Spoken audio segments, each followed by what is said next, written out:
நடிகர் சோ அவர்கள் அரசியலில் முழுமையாக ஈடுபட்டிருந்தால் பிரதமராக கூட ஆயிருப்பார். அந்த அளவிற்கு அரசியல் அறிவு நிறைந்தவர். திரைப்படங்களில் அவர் பேசும் ஒவ்வொரு வசனங்களிலும் அரசியல் தான் இருக்கும்.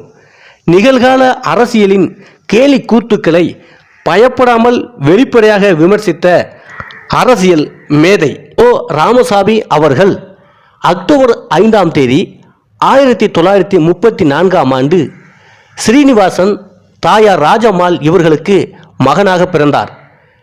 இவர் தன்னுடைய பள்ளி படிப்பை மயிலாப்பூர் பிஎஸ் உயர்நிலைப் பள்ளியிலும் கல்லூரி படிப்பை லயோலா கல்லூரியிலும் பயின்று இளநிலை அறிவியல் பட்டப்படிப்பை விவேகானந்தா கல்லூரியிலும் பயின்றார்.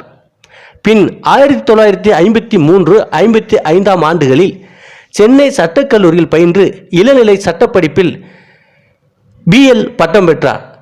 1957ஆம் ஆண்டு முதல் 1962ஆம் ஆண்டு வரை சென்னை உயர்நீதிமன்றத்தில் வக்கீலாக பணியாற்றினார். 1962 முதல் டிடிகே கம்பெனிகளுக்கு சட்ட ஆலோசகராக பணியாற்றினார். இவருக்கு 1966ஆம் ஆண்டு திருமணம் நடந்தது. ஒரு மகனும் மகளும் உள்ளனர். சோ என்னும் பெயர் பகீரதன் எழுதிய தேன்மொழியால் மேடை நாடகத்தில் இவர் ஏற்ற கதாபாத்திரத்தின் பெயராகும். அதுவே இவருக்கு சினிமாவில் பெயராக மாறியது. 1957ஆம் ஆண்டு நாடகங்களை எழுத துவங்கினார். 1970ஆம் ஆண்டு துக்ளக் வார இதழை தொடங்கினார். பின்னர் 1976ஆம் ஆண்டில் பிக் வீக் என்ற ஆங்கில இதழை தொடங்கினார். 14 திரைப்படங்களுக்கு கதை எழுதியுள்ளார். 200 திரைப்படங்களில் நடித்துள்ளார். மிஸ்டர் சம்பத், முகமது பின் துக்ளக், யாருக்கும் வெக்கமில்லை, உண்மையே உன் விலை என்ன ஆகிய 4 திரைப்படங்களை இயக்கியுள்ளார். 4 தொலைக்காட்சி படங்களுக்கு கதை எழுதி இயக்கியும் நடித்தும் உள்ளார். இவர் தனது பத்திரிகை துறை பணிக்காக 1985ஆம் ஆண்டு மகாராணா மேவார் வழங்கிய ஹால்டி காட்டி விருதும், 1986ஆம் ஆண்டில் வீரகேசரி விருதும், 1994ஆம் ஆண்டு கொயங்கா விருதும், 1998இல் நச்சிகேதஸ் விருதும் பெற்றுள்ளார். 22 நாடகங்களையும் 8 புதினங்களையும் அரசியல், கலை என பல்வேறு துறைகளை சார்ந்த கட்டுரைகளையும் எழுதியுள்ளார். இவரது முகமது பின் துக்ளக் என்னும் அரசியல் நையாண்டி நாடகம் மிகவும் புகழ் பெற்றது. இது பின்னர் திரைப்படமாகவும் வெளிவந்தது. இவர் நடித்த நாடகங்கள் என்று தனியும் இந்த சுதந்திர தாகம், மனம் ஒரு குரங்கு, முகமது பின் துக்ளக் போன்ற நாடகங்கள் மக்கள் மத்தியில் பெரிய வரவேற்பை பெற்றன. 1999ஆம் ஆண்டு முதல் 2005ஆம் ஆண்டு வரை மாநிலங்களவை உறுப்பினராக வாஜ்பாய் அவர்கள் ஆட்சி காலத்தில் இருந்தார். சோ ராமசாமி அவர்கள் இலங்கை தமிழர்களுக்கு, குறிப்பாக விடுதலை புலிகளுக்கு எதிரான போக்கை கொண்டிருந்தார். இலங்கை தமிழர் பற்றிய எதிர்ப்பு கருத்துக்களை அவர் பரப்பி கொண்டிருந்தார். 1980இல் இலங்கை சென்று அதிபர் ஜேஆர் ஜெயவர்தனாவிடம் பரிசு வாங்கியது முதல் இலங்கை தமிழ் மக்களுக்கு எதிராக செயல்பட்டார் என்ற கருத்து அவர் மீது உள்ளது. இவரின் தமிழின எதிர்ப்பின் காரணமாக 1986ஆம் ஆண்டில் மதுரையில் வைத்து அமில முட்டை வீசப்பட்டது. அதனால் அவருக்கு பல வருடங்களாக காவல்துறை பாதுகாப்பு வழங்கப்பட்டது. இவர் ஆரம்பித்த துக்ளக் பத்திரிகை 2007இல் லண்டனில் இலங்கை தமிழர்களினால் தீக்கிரைக்குள்ளாயின. அவர்கள் விடுதலை புலிகள் என்றும் அல்லது அவர்களுடைய ஆதரவாளர்கள் என்றும் சில செய்திகள் பரவின. சோ ராமசாமி அவர்கள் 2016 டிசம்பர் 7 அன்று காலை 4 மணி அளவில் சென்னை அப்போலோ மருத்துவமனையில் காலமானார்.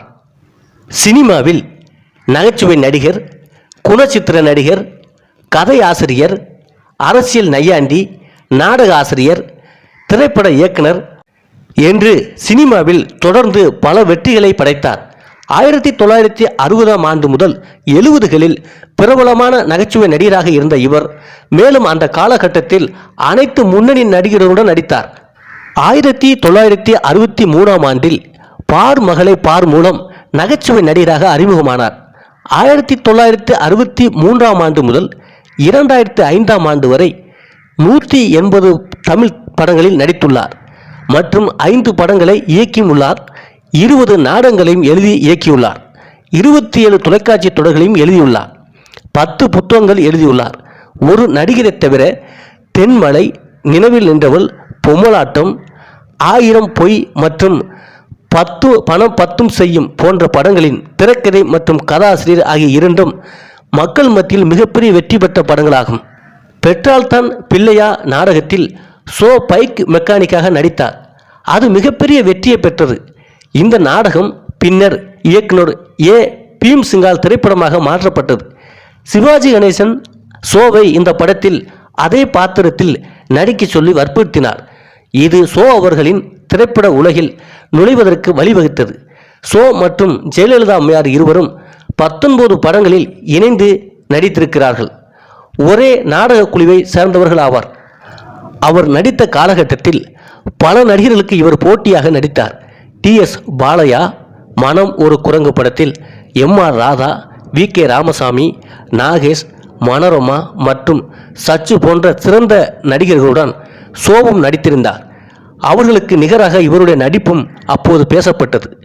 மல்லிகைப்பூ, அன்னையும் பிதாவும், தரிசனம், அன்பை தேடி, நினைவில் நின்றவள், நிறைகுடம், தேரோட்டம், 1000 பொய், முகமது பின் துக்ளக், பொம்மலாட்டம், ரோஜாவின் விளையாட்டில் விளையாடு என 20 படங்களில் சோபும் மனோரமாவும் ஜோடியாக நடித்துள்ளனர். வேலும் மயிலும் துணை மற்றும் சூரியகாந்தி, டெல்லி மாப்பிள்ளை மற்றும் நாடகமே உலகம் ஆகிய திரைப்படங்களில் ஜோடி அல்லாத கதாபாத்திரத்தில் நடித்துள்ளார். அவர்கள் நாகேஷுடன் தென்மலை, நினைவில் நின்றவள், உலகம் இவ்வளவுதான், பொம்மலாட்டம் உள்ளிட்ட படங்களில் நடித்தார். தேவ சங்கல்யம், கலாட்டா கல்யாணம், டெல்லி மாப்பிள்ளை போன்ற படங்களில் சச்சுவுக்கு ஜோடியாக நடித்தார். ஒளிவிளக்கு, கனவு, குமரி கோட்டம், மாட்டுக்கார வேலன், அடிமை பெண், எங்கள் தங்கம், தேடி வந்த மாப்பிள்ளை, என் அண்ணன், நீரும் நெருப்பும் போன்ற படங்களில் MGR ஜெயலலிதா கூட்டணியில் சோபும் இணைந்து நடித்தார்.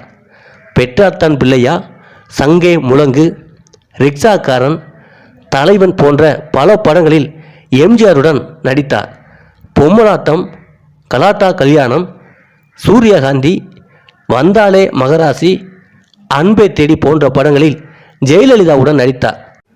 நடிகர் சிவகுமார் அவர்களுடன் சண்முகப்பிரியா, ஒன்னே ஒன்று கண்ணே கண்ணு, தாய் பாசம், உறவு சொல்ல ஒருவன், ஆண் பிள்ளை சிங்கம், யாருக்கும் வெட்கமில்லை, சின்ன குயில் பாட்டு, சாட்டை இல்லாத பம்பரம், கண்ண துறக்கணு சாமி போன்ற திரைப்படங்களில் நடித்தார்.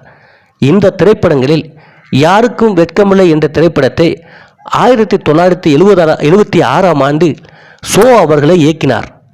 துக்ளக் இதழின் நிறுவனரான இவர் JB கிருபலானி, இந்திரா காந்தி, கலைஞர் Karunanidhi, Chandrasekhar, GK Moopanar, MGR, Jayalalithaa, Ramakrishna Hegde, NT Ramarao, Atal Bihari Vajpayee மற்றும் LK அத்வானி, சோனியா காந்தி, மன்மோகன் சிங் என்று பல அரசியல் தலைவர்களோடு நெருங்கிய தொடர்பில் இருந்தார். மேலும் ஜெயலலிதாவின் தமிழ்நாட்டின் நிர்வாகத்திற்காகவும் பாராட்டுகளை தெரிவித்திருக்கிறார். அரசியல் ஆலோசகராகவும் ஜெயலலிதா அம்மையாருக்கு இறுதி காலகட்டத்தில் செயல்பட்டார். இலங்கையில் இனப்பிரச்சினை உச்சத்தில் இருந்த வேளைகளில் இலங்கை தமிழர் போராளிகளை, குறிப்பாக தமிழீழ விடுதலை புலிகளை அவர்கள் பகிரங்கமாக எதிர்த்தார். மேலும் தமிழ்நாட்டில் உள்ள அனைத்து அரசியல் கட்சிகளும் இலங்கை தமிழர் பிரச்சினை முன்னிலைப்படுத்தின. பாஜக மற்றும் இந்துத்துவா சக்திகளின் எழுச்சி சோவை அவர்களின் அனுதாபியாக மாற்றியது. மத்தியஸ்தராக நேரடி அரசியலில் ஈடுபடத் தொடங்கினார். 1999இல் பாரதிய ஜனதா கட்சியுடன் கூட்டணியில் திமுகவை கொண்டு வருவதில் முக்கிய பங்காற்றினார். 1996 தேர்தல்களில் GK மூப்பனார் மற்றும் கருணாநிதியை ஒன்றிணைப்பதிலும் ஜெயலலிதாவை தோற்கடிக்க ரஜினிகாந்த் அவர்களை பகிரங்கமாக கூட்டணிக்கு ஆதரவளிக்க வைப்பதிலும் வெற்றி பெற்றார். 2004க்கு பிறகு அவர் ஜெயலலிதாவிடம் மென்மையாக நடந்து கொண்டார். ஜெயலலிதாவை ஆதரிக்கும் நோக்குடன் நடந்து கொண்டார்.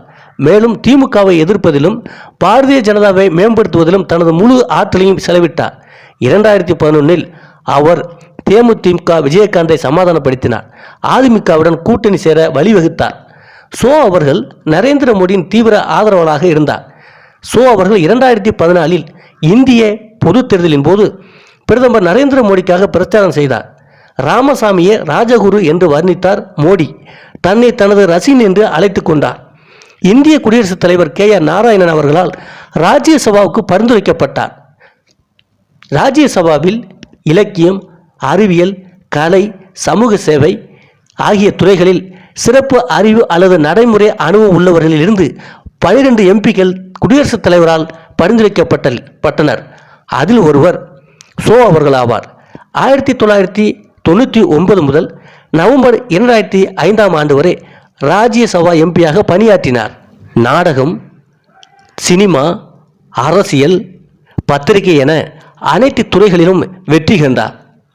கடைசி காலத்தில் அவர் ஜெயலலிதா அம்மையார் ஆட்சிக்கு வர காரணமாக இருந்தார். விஜயகாந்த் அவர்களை ஜெயலலிதா அம்மையாருடன் கூட்டணி சேர்த்து அந்த கட்சி மிகப்பெரிய வெற்றி பெற உறுதுணையாக இருந்தார்.